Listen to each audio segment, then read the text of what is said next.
President Rodrigo Roa Duterte, mapapauwi kaya mga kababayan ko ng mga dilis? Ay nako mga kababayan, todo ikot po ngayon ang mga dilis mga kababayan ko. Tama ho kayo ng inyong naririnig sa akin. Todo ikot ho yung mga dilis ho ngayon sa pagpapakalat ho mga kababayan ng kanilang mga inilalathala. Oy, tama ho kayo, inilalathala na pirma mga kababayan ko. At nagsalita na nga ho yung mga nangunguna dito sa pirma na nagsasabi, kami muna tay. Ay, kami muna.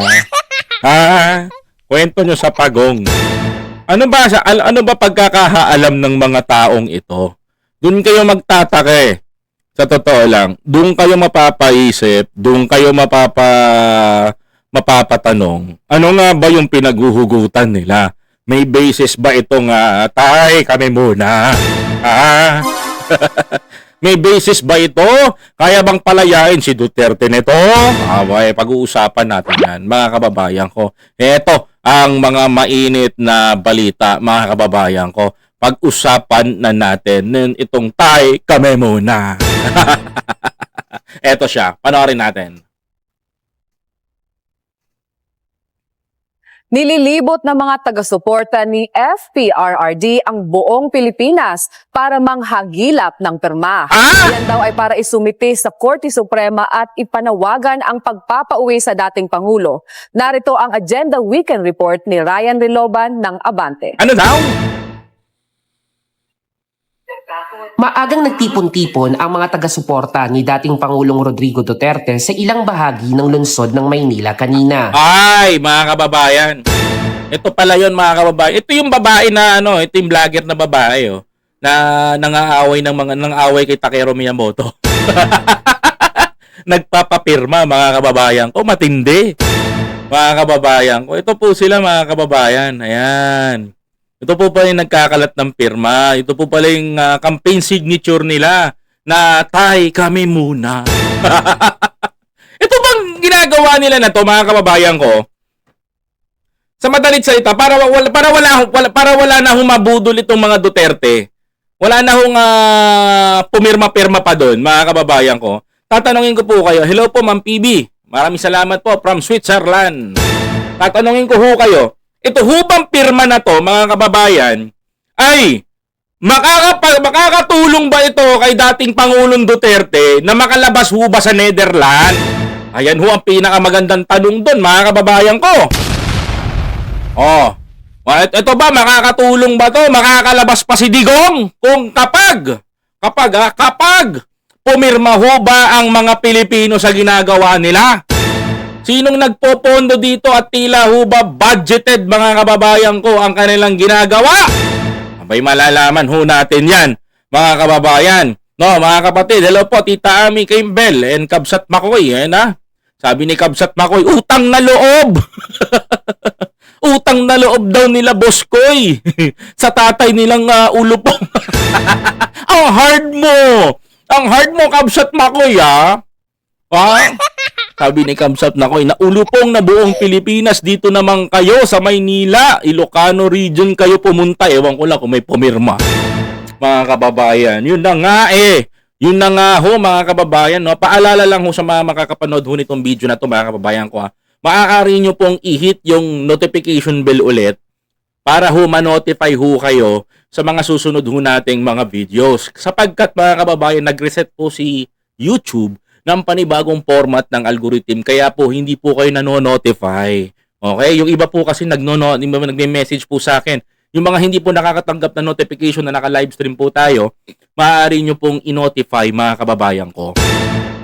Or abangan nyo po ko, mga kababayan ko, tuwing alas 6, mga kababayan. Pabago-bago oras natin, nililito natin ang kalaban. Mga kababayan ko. Alright. Mga kapatid, nakakatulong ba ito? Ayan, tanungin natin si Tita Ami Campbell. Yan ay para isagawa ang tinawag nilang Nationwide Signature Campaign Caravan. Nako, na Nationwide Signature Campaign ito ba'y nakakatulong? Nako, Diyos ko naman, ano ba naman buhay ito? Diyos Ginoo, por meo, por favor, maremar. Ano ba yan, mga kababayan? Layo nito na mangalap ng pirma bilang apela sa pamahalaan para sa agarang pagpapauwi sa Pilipinas sa dating Pangulo mula sa dahig Netherlands. Ano daw? Agarang pagpapauwi, mga kababayan ko, ng mga taga-suporta ni Digong mula sa Netherlands. Ayos ko naman, ano ba naman itong mga to? Nakaka-high blood kayo, ha? Nakaka-high blood kayo. Alam nyo, ginagawa nyong bobo ang mga Pilipino, eh. Mga kababayan ko, eh. Alam mo, buti na lang yung mga subscriber ko hindi aanga-anga. Ay, oo, mga kababayan ko. Mga kapatid, sabi ni Tita Ami Kempel, it doesn't help. O, di ba? Buti pa sila, alam na alam nila. O, kaya ba't yung mga Pilipino, mga kababayan ko, yung mga Pilipino, mga kapatid, pag lapitan ho kayo, kusa ho kayong pumipirma. Ito pa, paalala ko lang ho sa mga Pilipino, mga kababayan, mga kapatid, mga kababayan kung tayo may lahing Pilipino, no? Kahit na ho, sandamakmak o milyones pa po yung pumirma dyan, hindi ho makakalabas yung tatay nyo. Oho, hindi ho makakalabas yung tatay nyo si Duterte. Taminin nyo na ho ito sa totoo lang. Wala na hong paligoy-ligoy, hindi ho talaga makakalabas yun. Oh, kahit na ano ho ang ipagpilitan ninyo, pagpapirma man kayo sa dulo at dulo ng Pilipinas mula Batanes hanggang Hulo, mga kababayan ko, papuntang Tawi-Tawi, hindi ho makakalabas yung tatay nyo. Oo, yung poong nyong nasa preso. Mga kababayan, tinutukoy ko. Oh, bakit? Ano, paano palabagay nila? Sige nga, paano nila nang bubudol? Panoorin natin. Umikot ang isang van sa piling pangunahing kalsada sa Maynila na may nakadikit na mga tarpaulin na may nakalagay na katagang Tay Kami Naman. Ah! Tay, diyan. Gagawa nga ako niyan. Tay, diyan ka na lang. Gagawa nga ako, Tay. Diyan ka na lang. Oh, ayan ha. At may kalakip na larawan ni dating President Duterte. Aha! Ayon kay Placido Pilosopo na mula sa May Isog Rally, December 5 nang simulan nila ang caravan dito sa Luzon kung saan target na makalikom ng 1 milyong pirma sa buong bansa. Ano daw? 1 milyong pirma sa buong bansa? Mga kababayan ko, that's too impossible. Aba, ang tindi naman ng mga to. Ano kayang pinambubulag nila sa taong bayan? Ano kayang pinambubulag nila sa mga miyembro nila? Abay, panoorin nga natin sandali, mga kababayan ko. Inaasahan naman anya na matatapos ang kanilang aktibidad sa Pebrero ngayong taon at agad din nilang isusumite sa Korte Suprema. After po nito siguro, we will support the filing of this signature campaign sa Korte Suprema at tignan pa ho natin kung ano pa ho yung nanaisin ng taong bayan. Ha? Mga kababayan? Tama ba ang naririnig ko? Korte Suprema, mga kapatid? Tama ba yung naririnig ko? Korte Suprema ang ipampambala nila? Tao pa ba to? Hindi, tanong ko lang mga kababayan ko, tao pa ba to? Kasi nagtataka lang ako. Ibabala mo sa Korte Suprema, mga kababayan ko, yung 1 milyong pirma, sinong nagturo dito? Sinong nagsabi dito na uubra yun? Sino nagpapakalat nito, mga kababayan ko? Diba? Sino nagpapakalat? Kahit daanin sa Korte Suprema, mga kababayan ko. O mamaya, sige, babakbakan kita. Teka lang, tapusin lang natin to.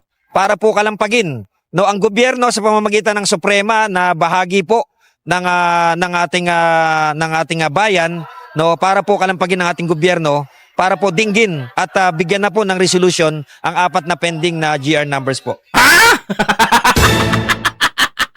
Ayan naman pala. O, may pinangahawakan. Sige nga. Dagdag pa ni Pilosopo, ang pangangalap ng pirma ay bahagi lamang ng mas malawak na kilos protesta ng kanilang grupo habang hinihintay ang tugon ng pamahalaan sa kanilang panawagan. The highest court in the land is the Supreme Court. Oh. At sa palagay po natin, they're upholding the Constitution. At malinaw naman na sinasabi na illegal nga po yung pagpapadala. Ay, nako, patay ka dyan. Kaya kailangan lang po na makita din ng mga judges natin na marami talagang Pilipino ang kumukwestiyon sa pagpapadala na to. Nako, patay ka. Mali ka doon, sir. Sasawatahin kita dyan, ha. Pasensya ka na, ha. Kung mapag-usapan natin. Number 1, mga kababayan ko. Nung hinuli si PRRD, mga kababayan ko, sa airport, hinarang ba ng Korte Suprema, mga kababayan? Tatanungin ko lang ho kayo. Kayong mga nanonood, nung hinuli si PRRD, hinarang ba ng Korte Suprema? Yan ho ang pinakamatinding tanong. Kaya naman on the spot maglabas ng TRO ng Korte Suprema. Bakit, mga kababayan ko? Hindi hinarang ng Korte Suprema. O, yan ang may hawak doon. Yan ang pinakamagandang tanong. Bakit hindi hinold? Bakit hindi hinarang ng Korte Suprema, mga kababayan? Pangalawa, uubra ba kahit 1 milyon na pirma pa ang libutin ninyo? Ang sagot ko po dyan, mga kababayan ko, hindi. Bakit po? Biyahin ko. May pirma naman kami. Makakalabas yung tatay namin doon. Ang sagot ko po dito ulit, mga kababayan, simpleng-simple lang.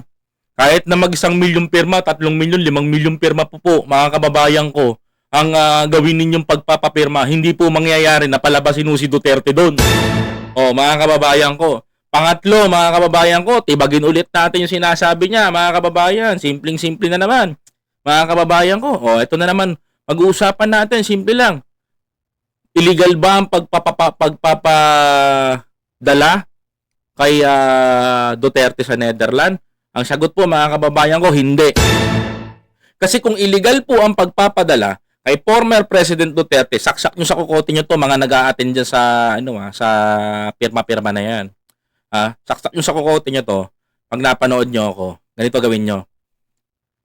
Kahit na pumirma pa 1 milyon, 3 milyon, hindi nyo mapapauwi yung tatay nyo dyan.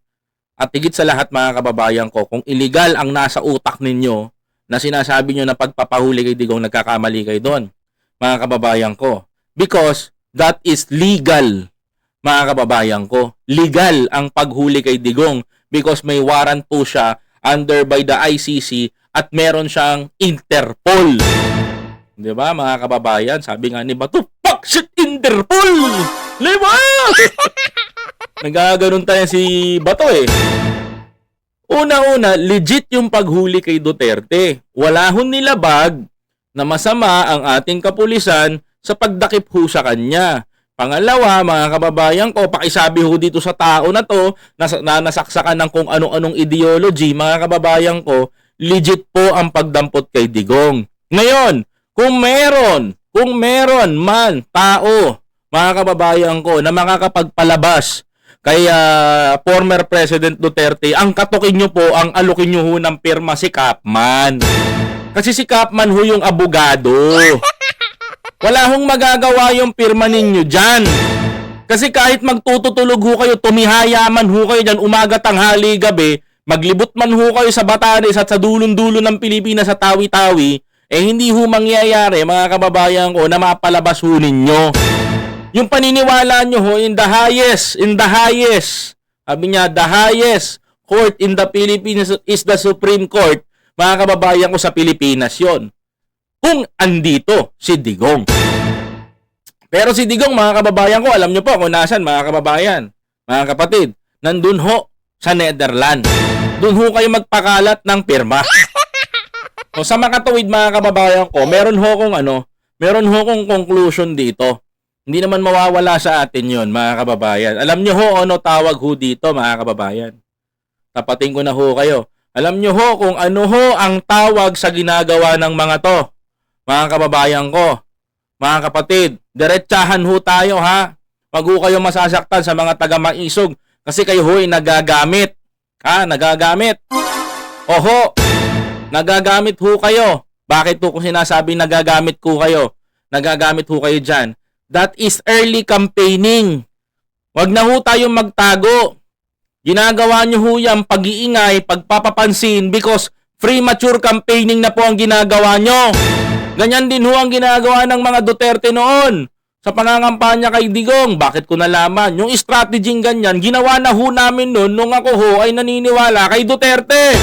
Meron ho kaming opisina sa Mandaluyong nga ho noon. Kung alam nyo lang, mga kababayan ko, meron hong tatak na libreng damit.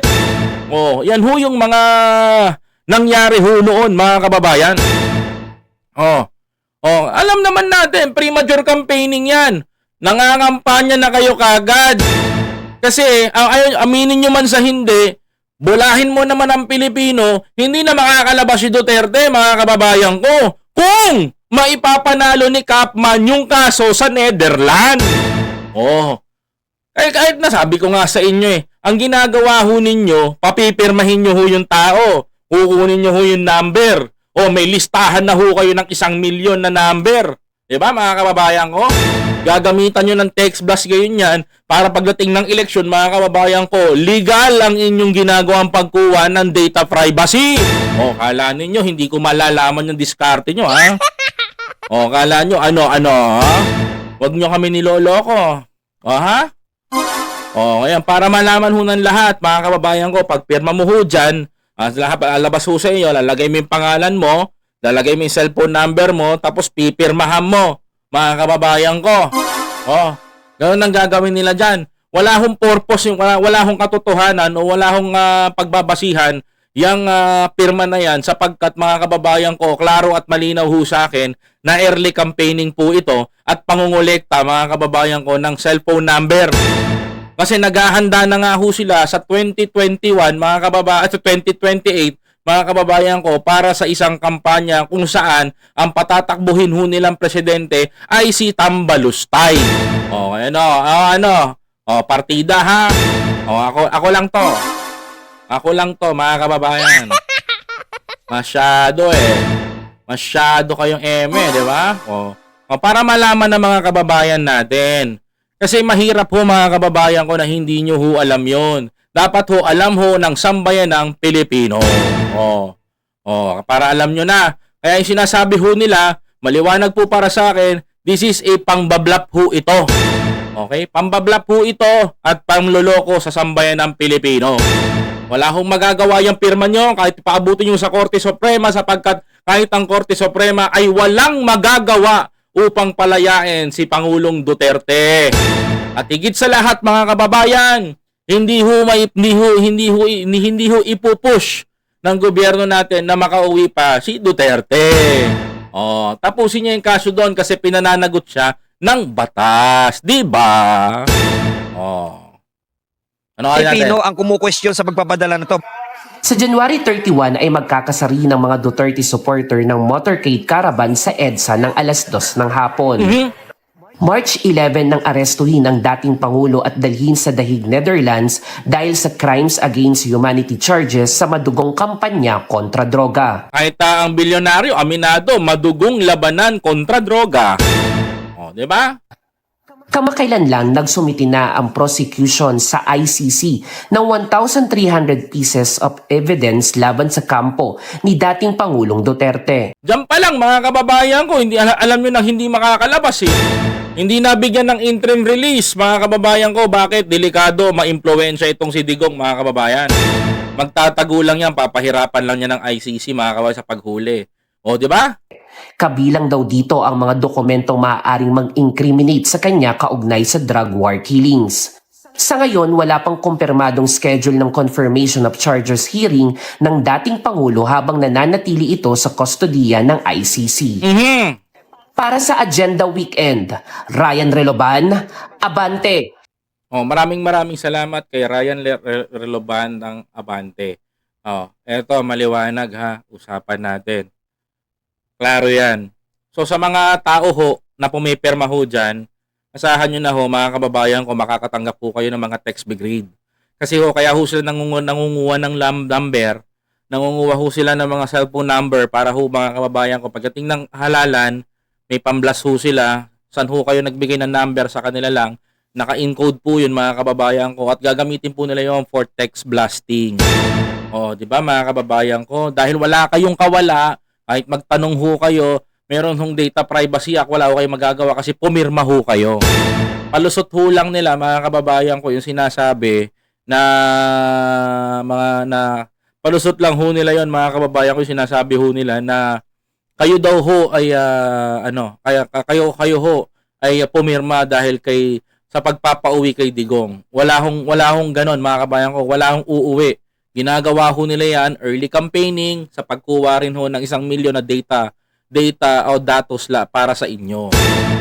Para ho sa text blasting yan mga kababayan, binulgar ko na.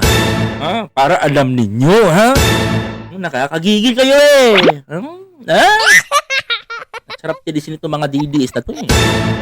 Sarap yung jombagin. So, totoo lang. Nakapapangigigilan ko kayo.